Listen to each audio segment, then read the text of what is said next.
Mi nombre es Alberto Vázquez, tengo 68 años, y mi yerno me dijo que dejara de fingir que era el dueño de mi propia empresa familiar. Pero lo que él no sabía es que yo había estado preparando algo durante años, algo que cambiaría todo para siempre. Imagínate la escena. Después de 35 años construyendo mi negocio de distribución de productos alimenticios desde cero, mi yerno Sebastián llega a mi oficina un viernes por la tarde y me dice que es hora de que me retire, porque él y mi hija van a modernizar todo. Así, sin más, como si yo fuera un empleado viejo que ya no rinde. Don Alberto, me dice con esa sonrisa falsa que usa cuando quiere algo, creo que es momento de que disfrute su jubilación. La empresa necesita sangre nueva, ideas frescas. Sangre nueva.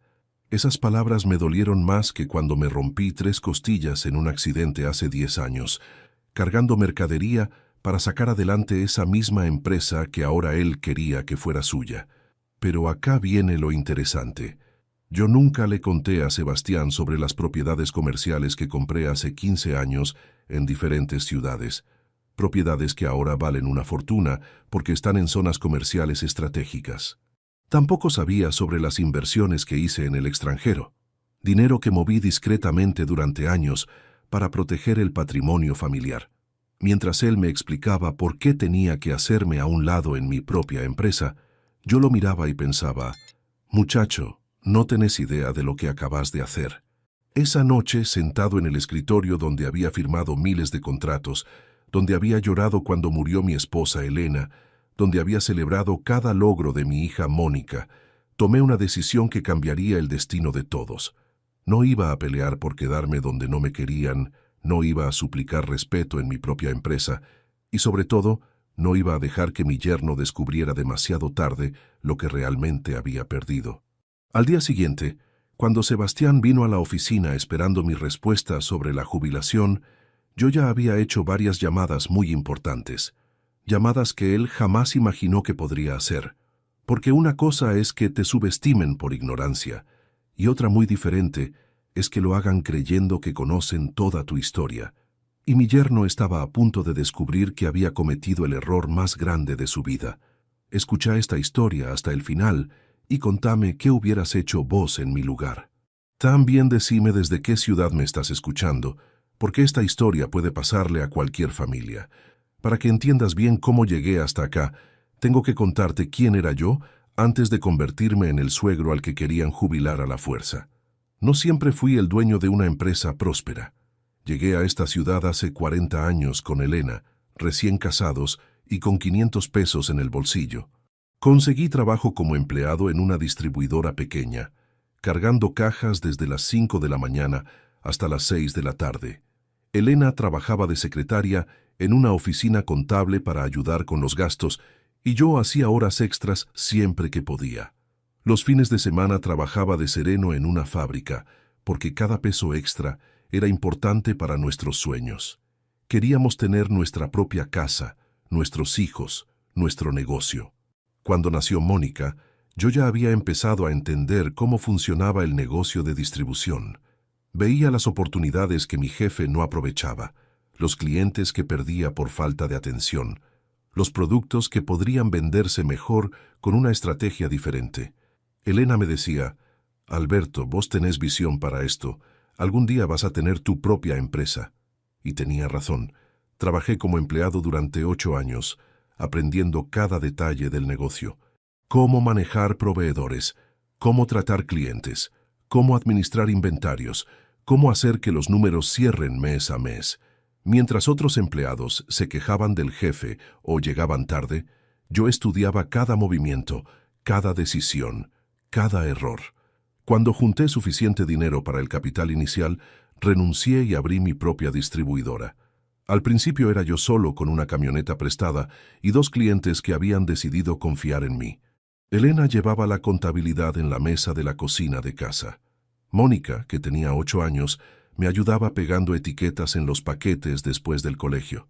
Papá, cuando sea grande voy a trabajar contigo, me decía. Claro, mi amor. Esta empresa va a ser tuya algún día, le respondía yo. Los primeros años fueron duros. Competir contra empresas establecidas, conseguir créditos siendo nuevo, convencer a los proveedores de que nos dieran mercadería. Pero de a poco fuimos creciendo. Primer año, 3 empleados. Segundo año, 6 empleados. Tercer año, una oficina propia. Cuarto año, 2 camiones. Así, paso a paso, construí lo que hoy es una empresa que factura millones al año. Mónica creció viendo todo ese esfuerzo. Cuando tenía 15 años, ya entendía mejor el negocio que muchos empleados adultos. En las vacaciones de verano, trabajaba conmigo, aprendía a hacer facturas, atendía el teléfono, organizaba el depósito. Era mi heredera natural, mi sucesora. Elena murió cuando Mónica tenía 23 años. Infarto fulminante. Un martes por la mañana se levantó temprano para prepararme el desayuno, como hacía todos los días, y se desplomó en la cocina. Esos fueron los meses más oscuros de mi vida. Seguir adelante con la empresa sin Elena, que había sido mi socia y mi consejera en cada decisión importante. Mónica me ayudó a salir del pozo. Papá, mamá querría que siguieras adelante. Ella creía en vos más que nadie. Y así lo hice. Seguí construyendo, seguí creciendo, pensando siempre en el día que le pasaría todo a Mónica. Cuando ella tenía 26 años, conoció a Sebastián en una conferencia de negocios. Él era contador público, venía de una familia de clase media, parecía un muchacho trabajador y ambicioso. Me lo presentó en casa un domingo para almorzar. Papá, quiero que conozcas a Sebastián. Es muy inteligente, estudió en universidad privada, tiene muchas ideas para modernizar empresas. Sebastián me causó buena impresión al principio. Hablaba bien, conocía de números, tenía ideas interesantes sobre optimización de procesos. Don Alberto, su empresa tiene un potencial increíble. Con algunos ajustes tecnológicos y estratégicos, podría triplicar su facturación. Me gustó que no viniera a halagar nomás, sino que analizara el negocio con seriedad. Se casaron 2 años después. Fue una boda hermosa en el club de la ciudad. Yo pagué todo con gusto. Invité a clientes, proveedores, empleados, toda la familia. Estaba orgulloso de mi yerno el contador. «Mirá qué muchacho inteligente eligió mi hija», les decía a todos. «Va a ser un gran complemento para la empresa familiar». Al principio, cuando Sebastián empezó a trabajar conmigo, todo parecía perfecto. Él manejaba la parte administrativa y financiera, yo seguía con las ventas y las relaciones comerciales. Mónica coordinaba la logística. Era el equipo que siempre había soñado. Pero de a poco, las cosas empezaron a cambiar de una manera que al principio no noté. Sebastián comenzó a hacer comentarios sutiles sobre mis métodos de trabajo. «Don Alberto, esa manera de manejar a los proveedores ya está un poco desactualizada». O «Don Alberto, los clientes de hoy esperan un trato más profesional, menos personalizado». Al principio pensé que era bueno tener perspectivas diferentes, que podíamos combinar mi experiencia con sus conocimientos modernos. Pero después empezó a cuestionar mis decisiones delante de los empleados. Cuando yo tomaba una determinación, él decía: «Espera, don Alberto, analicemos bien los números antes de decidir». O «Don Alberto, creo que deberíamos consultar esto con el contador antes de seguir adelante». Era él, el contador. Los empleados empezaron a confundirse. ¿A quién tenían que hacerle caso? ¿Al fundador de la empresa o al yerno que cada vez hablaba como si fuera el jefe? Mónica, que antes siempre me consultaba todo, empezó a tomar decisiones junto con Sebastián sin preguntarme. «Papá, Sebastián dice que así es más eficiente. Vos podés dedicarte a la parte estratégica». La parte estratégica. Como si yo fuera un consultor externo en mi propia empresa. Un día llegué a la oficina y me encontré con que habían cambiado todo el sistema de facturación sin consultarme. «Es más moderno, don Alberto», me explicó Sebastián. «Se va a adaptar rápido. La tecnología es el futuro». Otro día descubrí que habían despedido a Ramón, mi encargado de depósito desde hacía 15 años. Era poco productivo, don Alberto. Contraté a alguien más joven y eficiente. Ramón había sido como un hermano para mí. Había crecido conmigo en la empresa, conocía cada cliente, cada producto, pero ahora era poco productivo. Los cambios se fueron acelerando. Nuevos empleados que no me conocían, nuevos procedimientos que yo no entendía, nuevos clientes que trataban más con Sebastián que conmigo. Mi propia empresa se estaba volviendo extraña. Cuando me quejé con Mónica, ella me dijo, «Papá, tenés que adaptarte. Sebastián está modernizando todo. Es por el bien de la empresa. Por el bien de la empresa que yo había construido desde cero. Las reuniones familiares también cambiaron. Antes hablábamos de todo, de la familia, de recuerdos, de planes. Ahora, Sebastián siempre llevaba la conversación hacia el trabajo, hacia sus ideas, hacia lo que había que cambiar en la empresa. Don Alberto, tengo un plan de expansión muy interesante. O, don Alberto, creo que deberíamos diversificar el portfolio de productos. Siempre hablaba como si él fuera el cerebro detrás de cada decisión importante, como si mis 35 años de experiencia fueran solo antiguallas que había que superar. Un domingo, durante el almuerzo familiar, Sebastián dijo algo que me heló la sangre. La empresa está en un momento de transición generacional. Es natural que los fundadores den un paso al costado para dejar lugar a la nueva gestión. Transición generacional. Fundadores que dan un paso al costado. ¿De cuándo era yo el fundador que tenía que dar un paso al costado en mi propia empresa? Mónica asintió. Sebastián tiene razón, papá. Vos ya hiciste tu parte. Ahora es momento de que nosotros tomemos la posta. Esa noche no pude dormir. ¿Mi parte? ¿Ya había hecho mi parte? En la empresa que construí ladrillo a ladrillo, cliente por cliente, trabajando 18 horas por día durante décadas. Los siguientes meses fueron una pesadilla silenciosa. Cada día llegaba a mi oficina sintiendo que estaba de más. Los empleados nuevos no me consultaban nada, iban directo con Sebastián. Los proveedores empezaron a llamar a Sebastián en lugar de llamarme a mí. Los clientes importantes tenían reuniones con él, no conmigo. Yo me había convertido en una especie de presidente honorario en mi propia empresa. Tenía el título, pero no el poder. Cuando cumplí 67 años, organizaron una fiesta en la empresa. Sebastián dio un discurso hermoso sobre mi trayectoria, sobre cómo había construido todo desde cero, sobre lo que había significado para la empresa. Hablaba de mí como si ya estuviera muerto, como si mi tiempo ya hubiera pasado.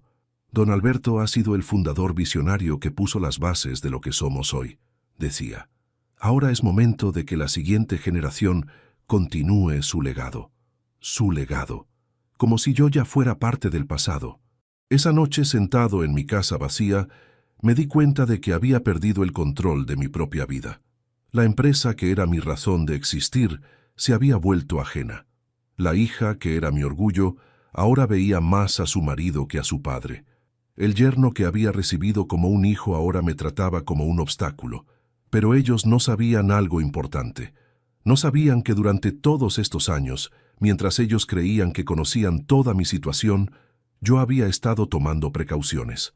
No sabían sobre las propiedades que había comprado en otras ciudades, las inversiones que había hecho en el extranjero, las cuentas bancarias que tenía en otros países.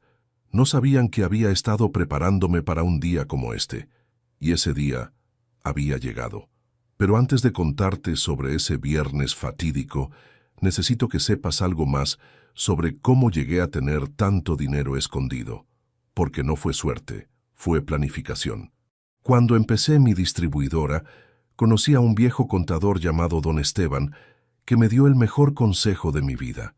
Alberto, me dijo un día tomando café en mi oficina, el problema de los empresarios pequeños es que ponen todos los huevos en la misma canasta. Si algo pasa con tu empresa, perdés todo. Tenía razón. Por eso empecé a diversificar desde muy temprano. Cada mes apartaba el 10% de las ganancias para inversiones separadas. Al principio compraba terrenos baratos en las afueras de diferentes ciudades, terrenos que nadie quería, pero que yo veía con potencial futuro.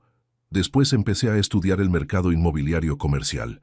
Me levantaba a las 5 de la mañana para leer revistas especializadas, para entender tendencias, para aprender sobre desarrollo urbano. Los fines de semana viajaba a otras ciudades, caminaba por los centros comerciales, estudiaba dónde se estaban expandiendo, dónde iban a necesitar más locales. Elena pensaba que me había vuelto obsesivo. Alberto, ¿para qué tanto estudio si ya tenés la distribuidora funcionando bien? Mujer, le decía, quiero que cuando Mónica herede todo esto, no herede solo una empresa, sino un patrimonio que la proteja para toda la vida. También empecé a hacer contactos con empresarios de otros países que venían a comprar productos argentinos. Así conocí a Giuseppe, un italiano que tenía negocios de importación.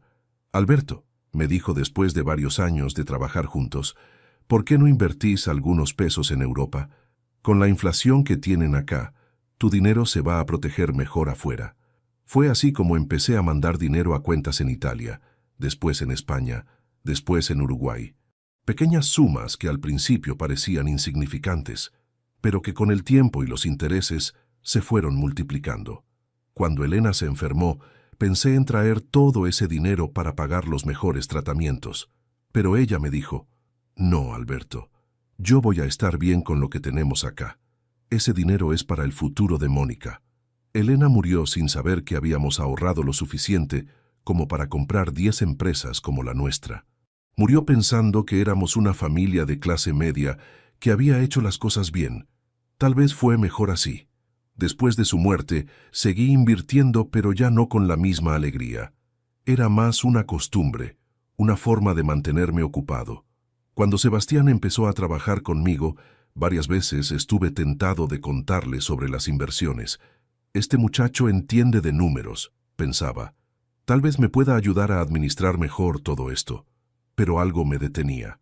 Tal vez era intuición, tal vez era prudencia. Un día escuché una conversación que me hizo desconfiar. Sebastián estaba hablando por teléfono con un amigo. «Sí, che, el viejo tiene una empresa que funciona bien, pero vive como un austero. No se da ningún gusto. Debe tener bastante plata guardada debajo del colchón». Esa conversación me convenció de que era mejor guardar silencio. Y menos mal que lo hice. Porque el viernes que Sebastián entró a mi oficina para decirme que fingía ser el dueño, fue el día que cambió todo. Pero déjame contarte algo más sobre ese viernes, porque no fue solo una conversación. Fue toda una operación que Sebastián había planeado. Llegó con Mónica y con un tipo que no conocía, un consultor empresarial que habían contratado para evaluar la empresa. «Don Alberto», me dijo Sebastián, «le presentamos a Nicolás Fernández, especialista en reestructuración empresarial». Nicolás me estrechó la mano con esa firmeza calculada de los consultores. «Don Alberto, es un honor conocer al fundador de esta empresa. Sebastián y Mónica me contrataron para hacer un análisis de eficiencia operativa». Análisis de eficiencia operativa. En la empresa que yo había construido desde cero. Después de estudiar los números y los procesos, siguió Nicolás, mi recomendación es clara. La empresa necesita una renovación generacional inmediata. Renovación generacional. Como si yo fuera una máquina obsoleta que había que cambiar. Los mercados de hoy requieren agilidad, tecnología, visión moderna. El perfil de liderazgo tradicional ya no es efectivo. Sebastián asintió, como si estuviera en una conferencia universitaria. «Don Alberto, por eso creemos que es el momento perfecto para su retiro. Usted puede disfrutar del reconocimiento de todo lo que construyó, y nosotros podemos llevar la empresa al siguiente nivel». Mónica, que había estado callada, agregó, «Papá, el consultor dice que con los cambios que tenemos planeados, la empresa puede triplicar su facturación en 2 años. Imagínate lo que eso significa para tu jubilación». Mi jubilación. Como si yo fuera un empleado que había cumplido sus años de servicio. «¿Y cuáles serían esos cambios?», les pregunté. Nicolás abrió una carpeta llena de gráficos y planillas. Automatización de procesos, reestructuración del personal, eliminación de gastos innecesarios, modernización de la cadena de distribución, implementación de sistemas de gestión integrados. Cada palabra que decía era como una puñalada. Automatización significaba despedir a empleados que habían crecido conmigo. Reestructuración significaba deshacer todo lo que había construido. Eliminación de gastos innecesarios significaba cortar todo lo que yo consideraba importante para mantener el clima familiar de la empresa. «¿Y el costo de todo esto?», pregunté. «Aproximadamente 2 millones de pesos», respondió Nicolás. «Pero el retorno de la inversión está garantizado en 18 meses». «¿Y de dónde saldría ese dinero?», Sebastián sonrió. «Don Alberto, por eso necesitamos que usted firme la transferencia de la empresa. Con las garantías que usted nos dé, podemos acceder a créditos bancarios para la modernización». Ahí estaba la verdad. No solo querían que me fuera, querían que avalara con mi patrimonio personal los riesgos de sus experimentos empresariales. Querían usar mi empresa como garantía para conseguir plata que después iban a usar para cambiar todo lo que yo había hecho. Es una oportunidad única, don Alberto, insistió Nicolás. En 5 años, esta va a ser una de las distribuidoras más importantes del país. ¿Y si no funciona?, pregunté. ¿Si los números del consultor están equivocados? ¿Si la automatización no da los resultados esperados? Sebastián se puso incómodo. Don Alberto, no hay que pensar en negativo. Tenemos un plan sólido, respaldado por estudios de mercado. Pero si fracasa, ¿quién se hace responsable? El silencio en la oficina se volvió tenso. Finalmente, Sebastián respondió. Bueno, obviamente todos compartimos los riesgos. Todos compartimos los riesgos, pero yo ponía las garantías. Todos compartimos los riesgos, pero ellos tomaban las decisiones. Todos compartimos los riesgos, pero yo era el que se tenía que ir. Necesito tiempo para pensarlo, les dije. Por supuesto, don Alberto, me dijo Mónica, pero el consultor dice que es importante tomar la decisión pronto para no perder el momento del mercado. El momento del mercado. Como si mi vida entera fuera una oportunidad de negocio que había que aprovechar antes de que se venciera. Después de que se fueron, me quedé solo en mi oficina mirando los gráficos que había dejado el consultor. Números, proyecciones, análisis de costo-beneficio. Todo muy profesional, todo muy moderno, todo muy frío. Nada que hablara de los 35 años que había trabajado para construir esto. Nada que mencionara a los empleados que consideraba mi familia. Nada que reconociera que esta empresa tenía alma. No solo números. Esa noche no pude dormir. Me levanté varias veces a caminar por la casa, pensando en todo lo que había pasado.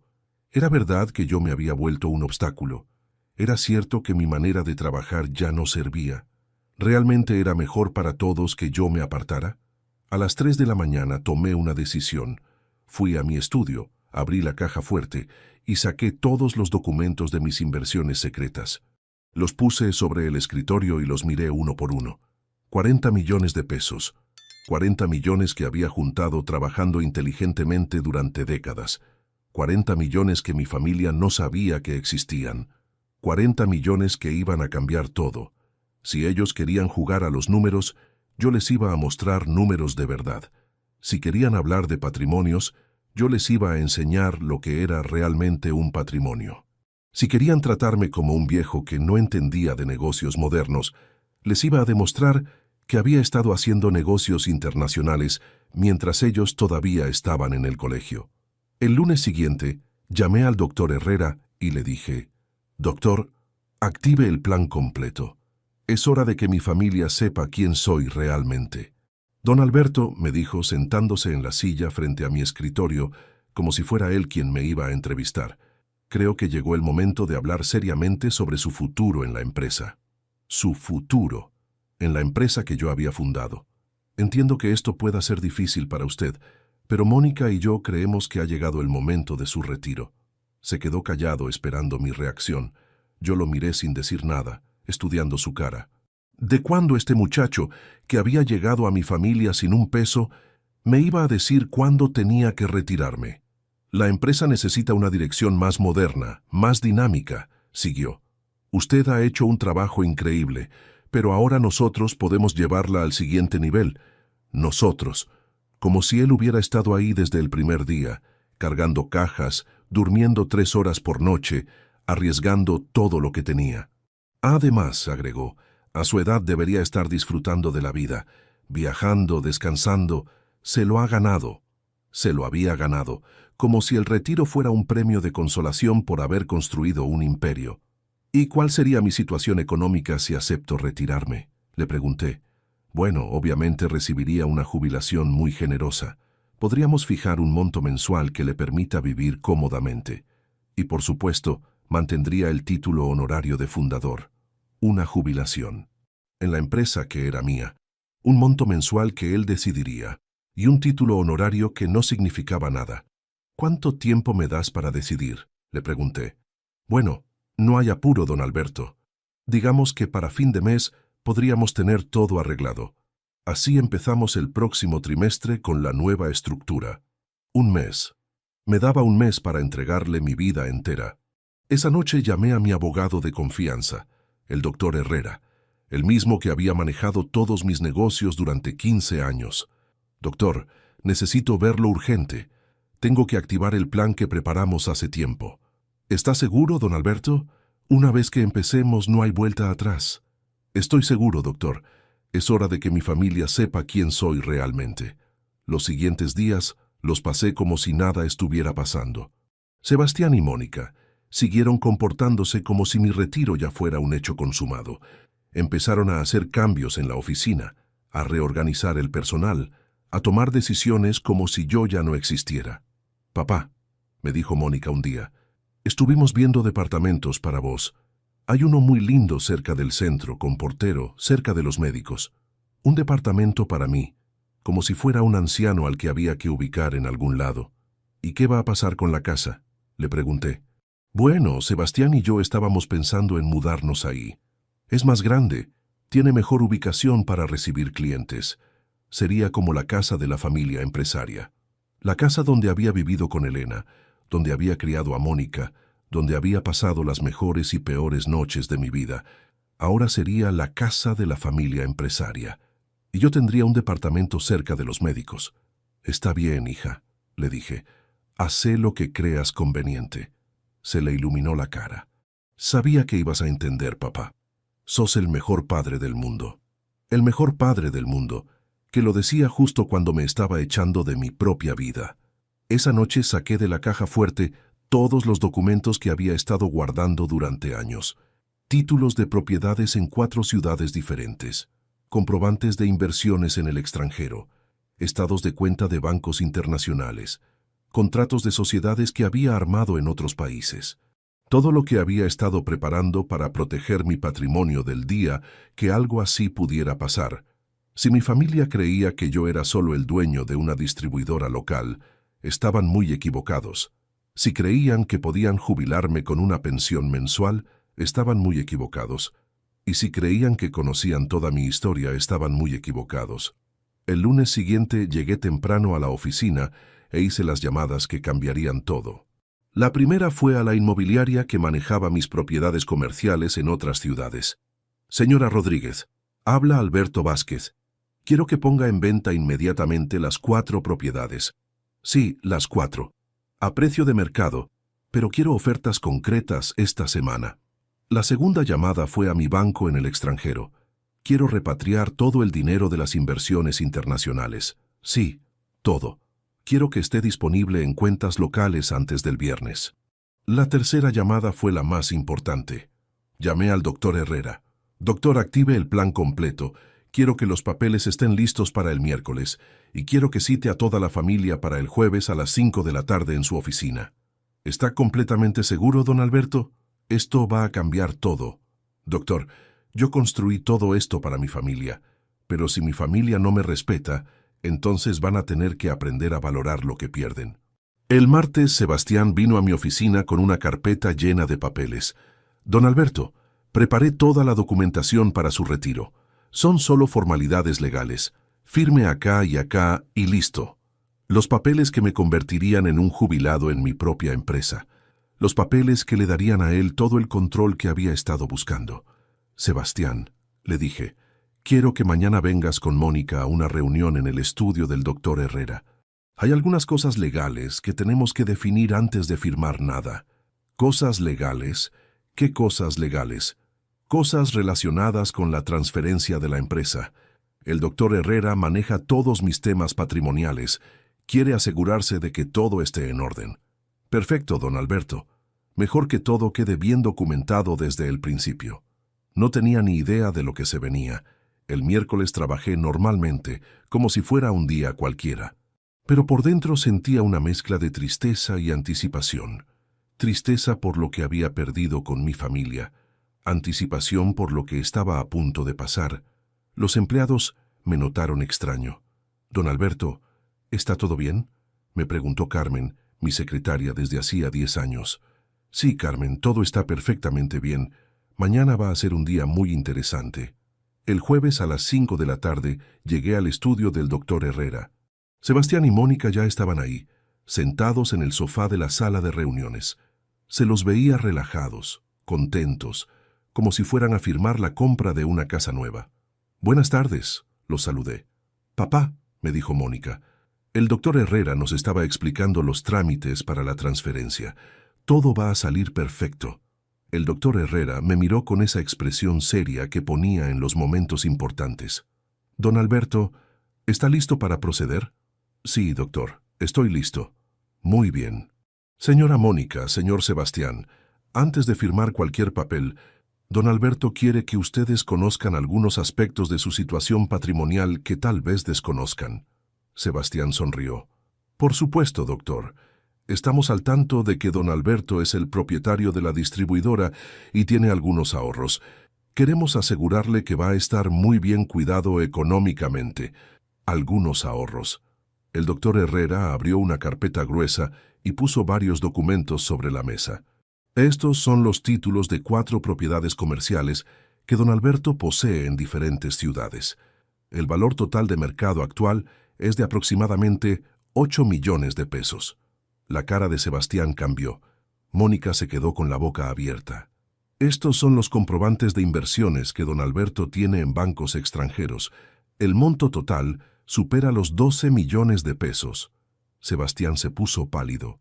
Y estos son los documentos de 3 sociedades comerciales que don Alberto posee en otros países, con un valor estimado de 20 millones de pesos. El silencio en la sala era absoluto. Mónica me miraba como si me viera por primera vez en su vida. Sebastián tenía las manos temblorosas. En total, siguió el doctor Herrera, el patrimonio de don Alberto, fuera de la distribuidora familiar, asciende a aproximadamente 40 millones de pesos. 40 millones, repitió Sebastián en voz baja. Sí, le dije yo. 40 millones de pesos que junté trabajando inteligentemente durante 30 años. 40 millones que ustedes no sabían que existían. 40 millones que iban a ser la herencia de mi hija cuando yo me muriera. Papá, balbuceó Mónica, yo no sabía nada de esto. Claro que no sabías, hija, porque nunca te importó saber cómo estaba realmente tu padre. Solo te importó saber cuándo ibas a poder manejar la empresa. Pero papá, si vos tenés todo esto, ¿por qué no nos dijiste? Porque quería que me respetaran por quien soy, no por lo que tengo. Quería que valoraran mi experiencia, no mi dinero, pero como veo que eso no va a pasar nunca, tomé una decisión. Saqué de mi bolsillo un documento que había firmado esa mañana. Este papel dice que vendo mi parte de la distribuidora familiar a una empresa competidora por el valor de mercado. ¿Qué?, gritó Sebastián. Sí, Sebastián. La empresa que tanto querías manejar ya no va a ser familiar, va a ser de extraños. Y con ese dinero, sumado a todo lo que ya tengo, me voy a mudar a España, donde vive mi hermano Carlos. Papá, no podés hacer eso, me suplicó Mónica. ¿Por qué no puedo, hija? Vos misma me dijiste que era momento de que yo diera un paso al costado. Bueno, estoy dando el paso al costado, pero me llevo todo conmigo. Pero la empresa es nuestro sustento, dijo Sebastián. Sebastián, vos me dijiste que la empresa necesitaba gestión moderna. Los nuevos dueños son muy modernos. Estoy seguro de que te va a ir bárbaro con ellos. O tal vez no. Eso ya no es mi problema. Mónica empezó a llorar. Papá, perdóname. No sabía que te sentías así. Mónica, durante 2 años me trataste como si fuera un estorbo en mi propia empresa. Durante 2 años dejaste que tu marido me humillara y me apartara de todo lo que construí. Y ahora que sabes que tengo plata, ahora te importo. No es por la plata, papá. No, hija. Entonces decime, ¿cuándo fue la última vez que viniste a casa solo a verme, sin hablar de la empresa? ¿Cuándo fue la última vez que me preguntaste cómo estaba, si me sentía solo, si necesitaba compañía? Se quedó callada porque sabía que yo tenía razón. Doctor Herrera, le dije, proceda con los papeles. Mañana vuelo a Madrid. Don Alberto, me dijo Sebastián, podemos arreglar esto. Podemos cambiar todo. Usted puede volver a manejar la empresa. Sebastián, hace una semana me dijiste que dejara de fingir que era el dueño. Tenías razón, ya no soy el dueño. Ahora sos vos el que va a tener que fingir. Salí de esa oficina y no volví a ver a mi familia durante 6 meses. Me mudé a Madrid, donde mi hermano Carlos me recibió con los brazos abiertos. Alberto, me dijo, siempre supe que eras más inteligente de lo que aparentabas. En España conocí a Mercedes, una señora viuda de 65 años que también había pasado por problemas familiares. Nos hicimos amigos, después algo más. Con ella viajé por Europa. Conocí lugares que nunca pensé que iba a conocer.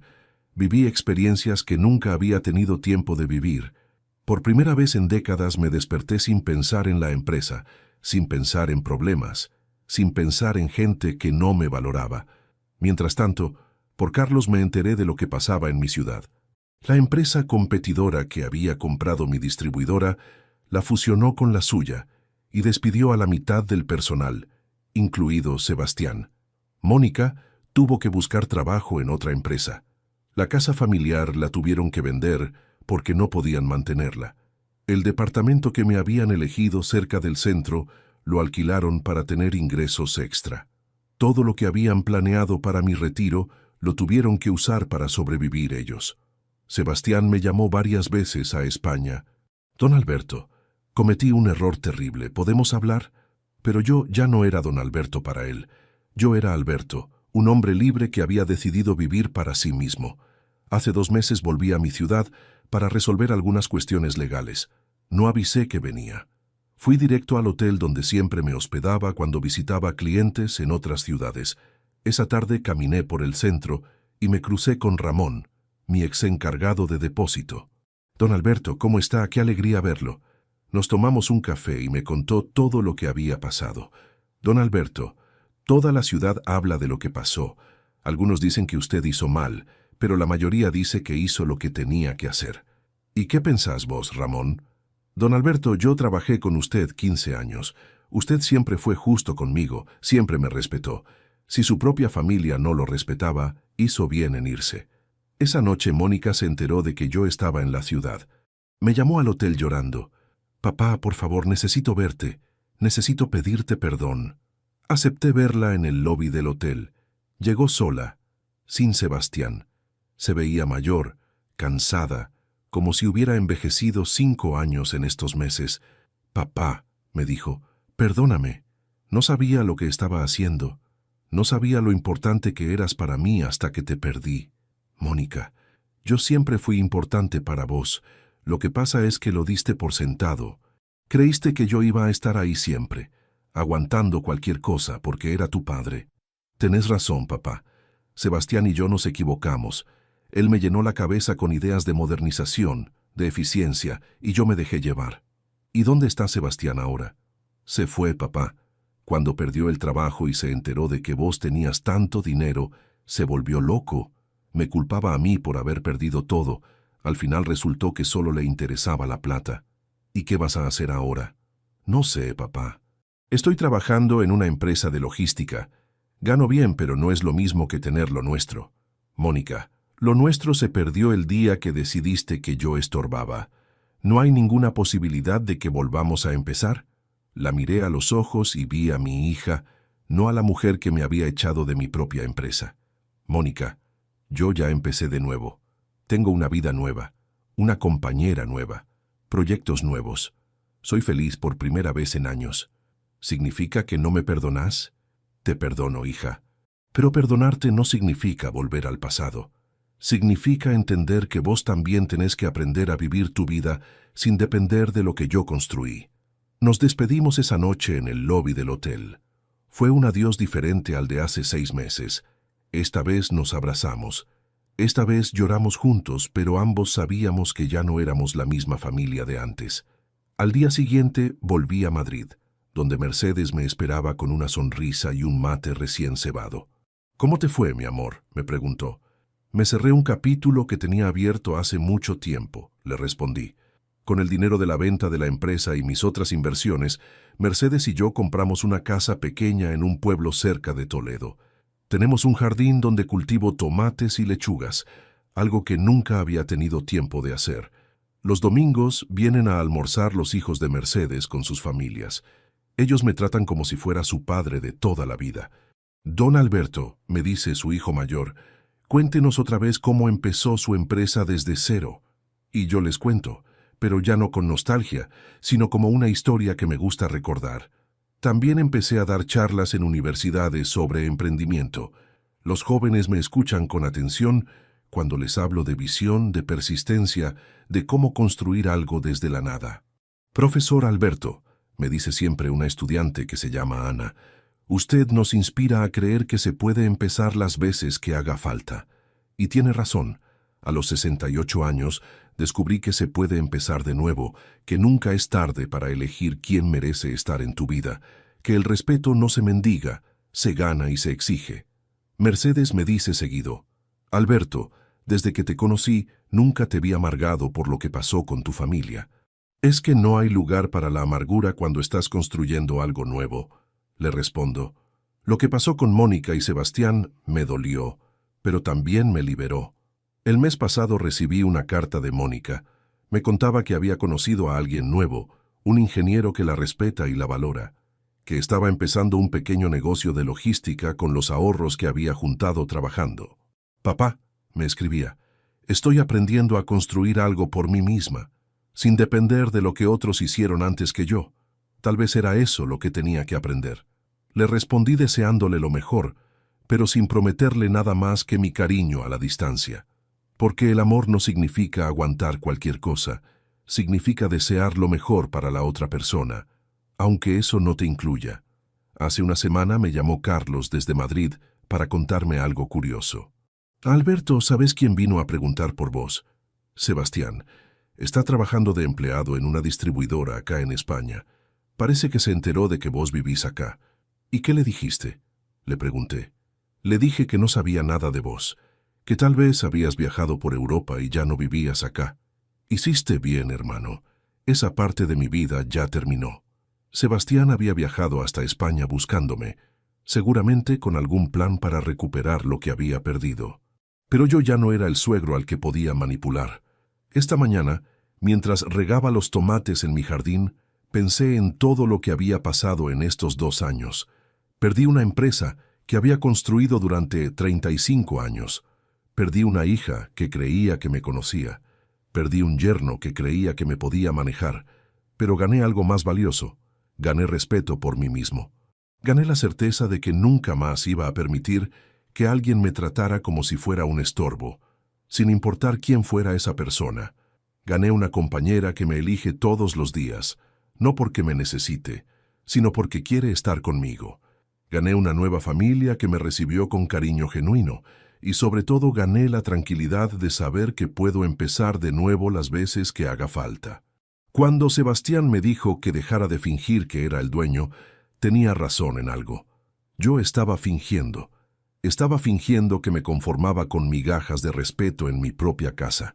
Estaba fingiendo que era normal que me apartaran de las decisiones en mi propia empresa.